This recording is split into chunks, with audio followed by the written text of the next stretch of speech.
Hello, everyone. Thanks for tuning in. Today, Alpha Aethers came out. People have mixed feelings about it. There are people who, straight up quit the game.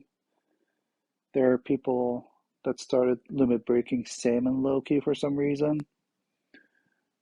Um, anyway, the reason why I recorded this video is because these upgrades are going to change the game. Whether you think it's for good or for bad, they are going to change the game. They're going to change the style of the game, whether it's war, rate tournament, or, rates. And I'm talking about 5, 4, and 3-star heroes. SG gave us 10 ether so you can limit break a second. Just, a second limit break one hero, or one 5-star hero, I should say. They'll come up with an ether portal soon, and whether you're a free to play or cheap to play or a whale or in between, the power creep and the power difference between people are going to be increasing. The thing I have to say about this is, you know the alliance or the level that you're at is going to be the level that you're at. There are people like you, or like me, or like someone else, depending on where you want to reach in this game. It really is dependent on you and how much you want to spend on this game. So, I just want to, this is, I would say, more for entertainment purposes and, somewhat educational. It's too early to actually know how much these abilities, um, which one of them is going to affect the game more than the other ones.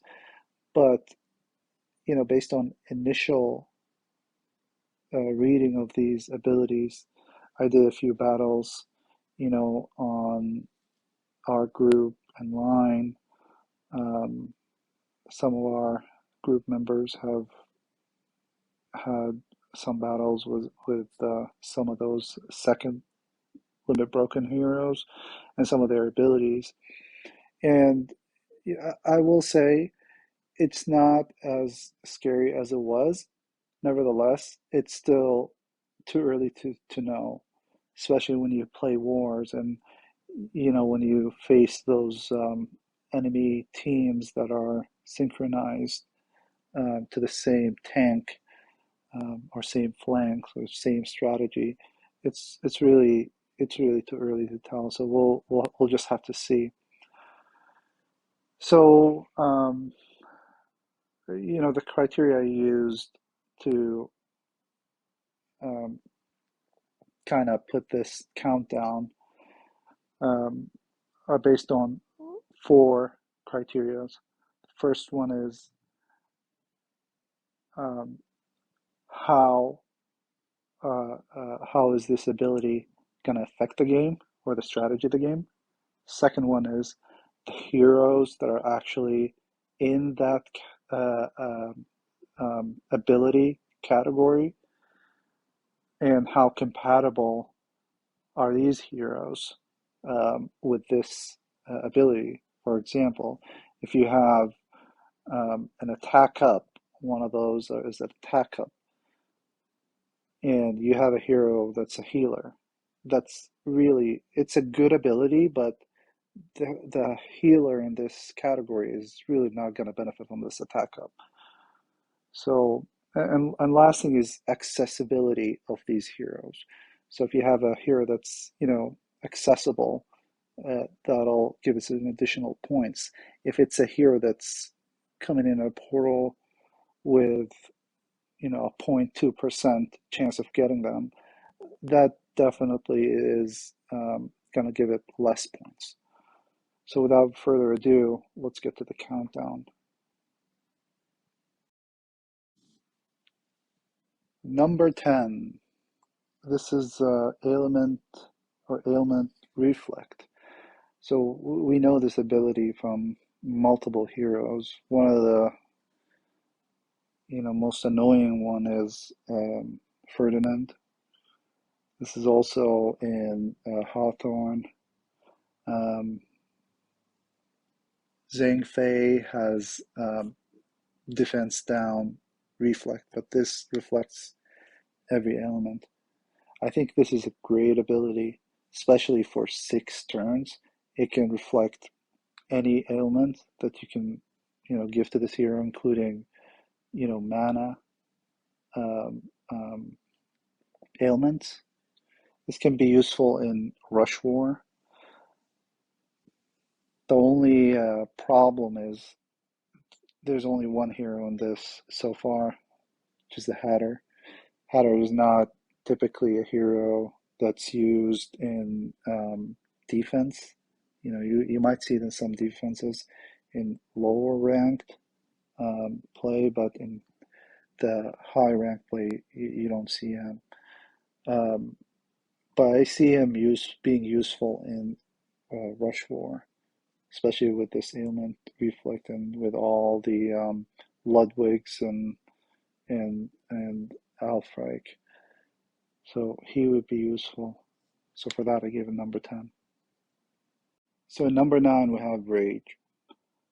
This ability gives the hero 15% attack and further increase every time they're hit during 6 turns. So it lasts 6 turns, which is awesome.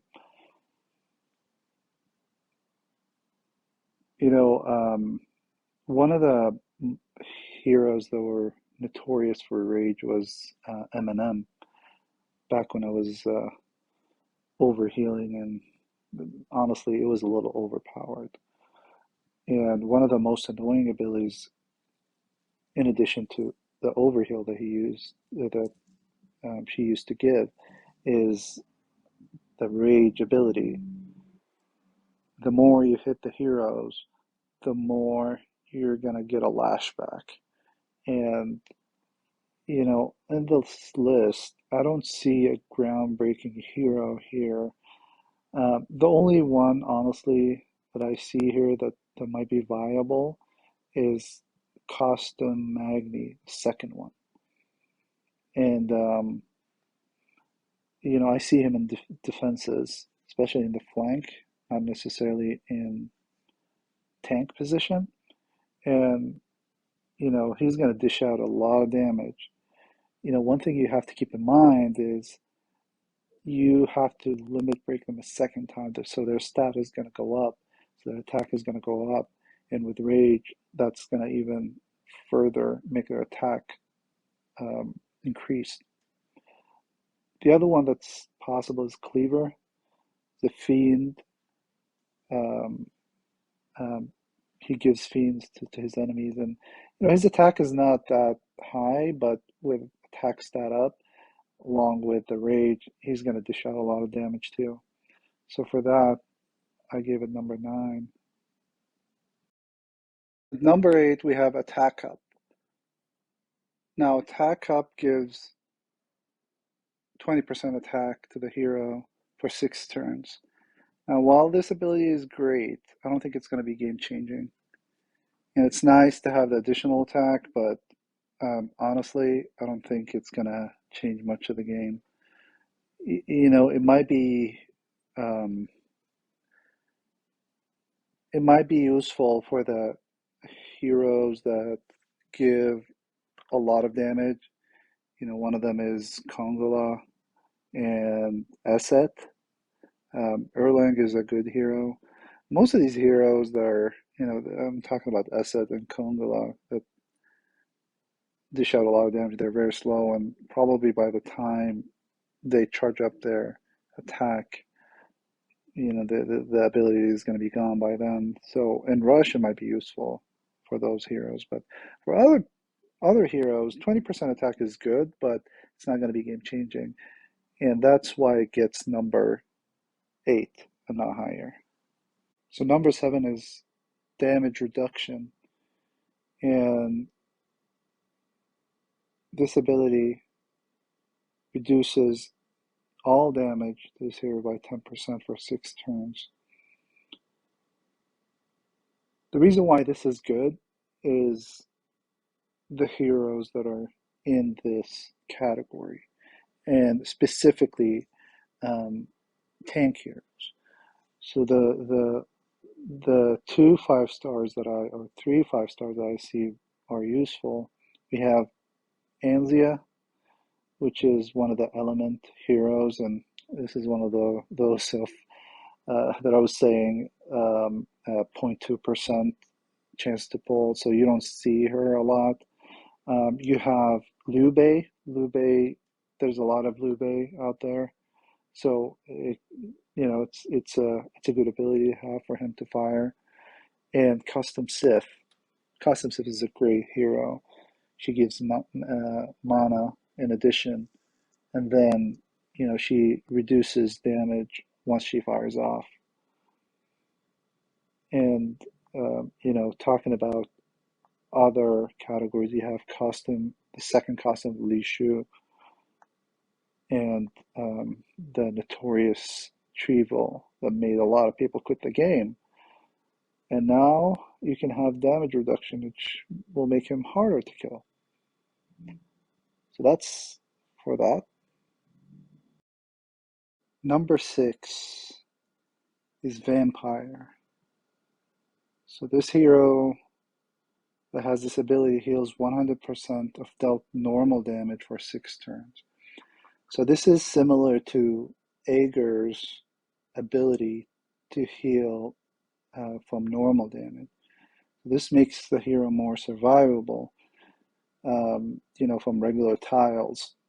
And, the reason why I picked this is this guy, Costume to Obakan. You see him once in a while, and he's not seen in the higher tier as much as he used to, but with this ability, it'll make him more survivable. And on top of this, throw the superior revive on top of this. He comes out, comes back, and with half of his mana. Obviously, if he drops down to the point that he's 1 health, this is not going to matter. But prior to that, you only need him to fire once or twice if he comes back with a superior revive. Other heroes here on the list, they're not as relevant. They'll make them a little bit more survival, but typically those heroes are put on the wing rather than tank. But regardless, I put this in I put this ability because of Costume to Obakan, but it can still apply to the other heroes. Number 5. Number 5 is Counterattack.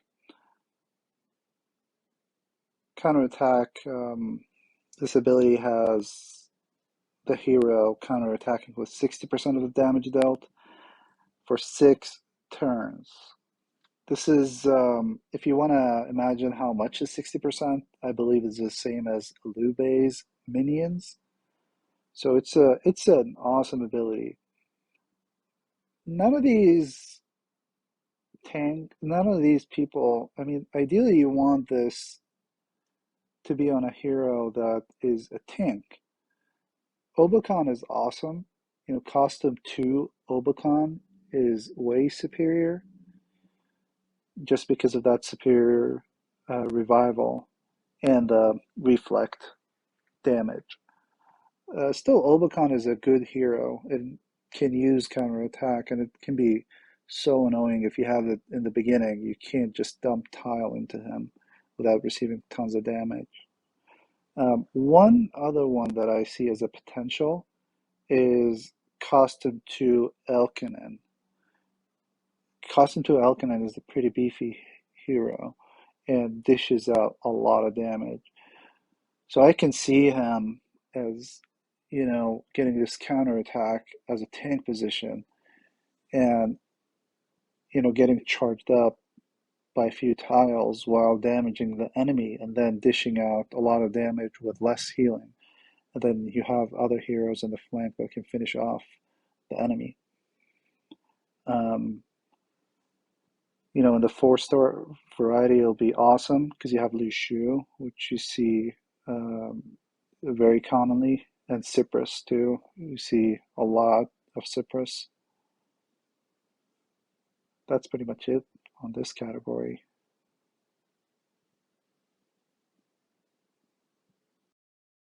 Number 4 is Regen. The hero that has this ability regenerates 420 health over 6 turns. So, this does not include boosted health, that just includes regen. It still is a great ability because it makes the hero survive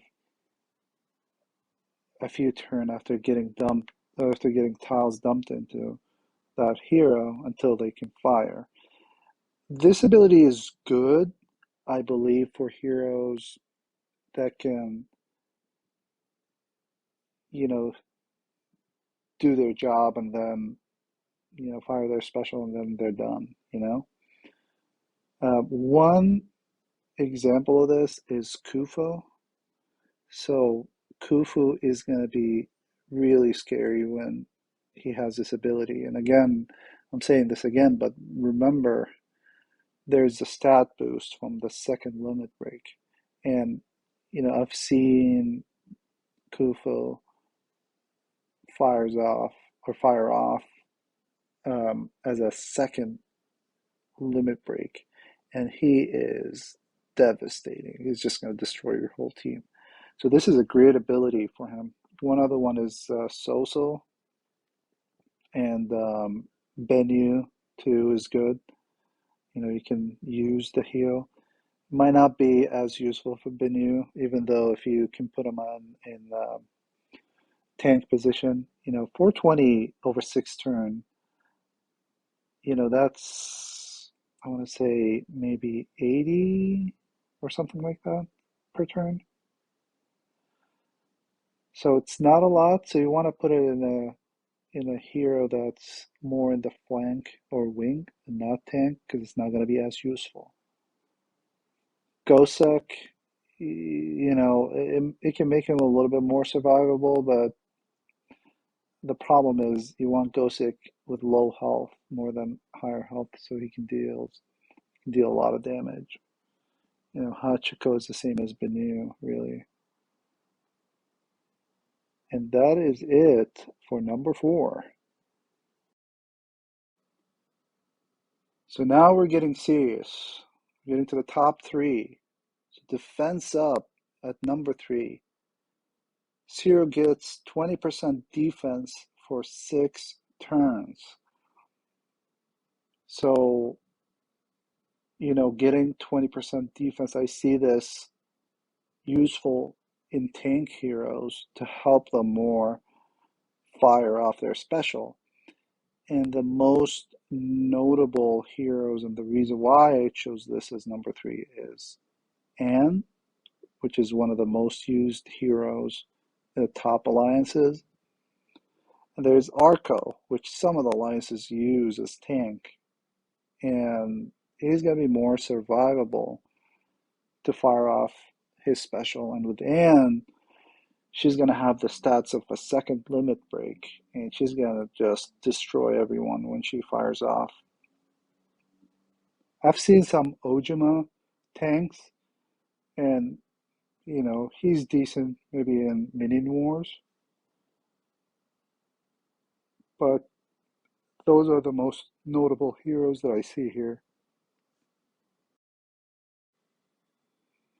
Number 2, heal increase. So the hero that has this ability gets 50% increase for any healing received for 6 turns. So the reason why I put this, this is not for all heroes. This is only for the hero that heals. Is this guy, Aramis. So he deals a lot of damage and heals. And now with 50% increase in healing, he'll survive more to maybe fire off a second time if you don't kill him in time. Especially if you pair him with an elemental defense down, such as Panther. He dishes out a lot of damage and he can be devastating. I see cost him to Vivica in some defenses, and I even put her in my defense at some wars to test her out. And now with increased healing, that will make her survive more. And on top of that, you know, you have her superior revive. So she is great too. Other heroes here is, this is, I don't think a lot of people have him. Oni, I don't see him often, and you know, he's good at defense, but the problem with him is he doesn't have any other abilities other than just getting the defense and putting um, um, reflect. But the other bigger problem is he's a charge hero, which these heroes are very unpredictable. But regardless, I think this ability is going to be one of the game-changing abilities, and I expect, especially in the higher tier play, we'll see a lot of Aramis being limit broken a second time.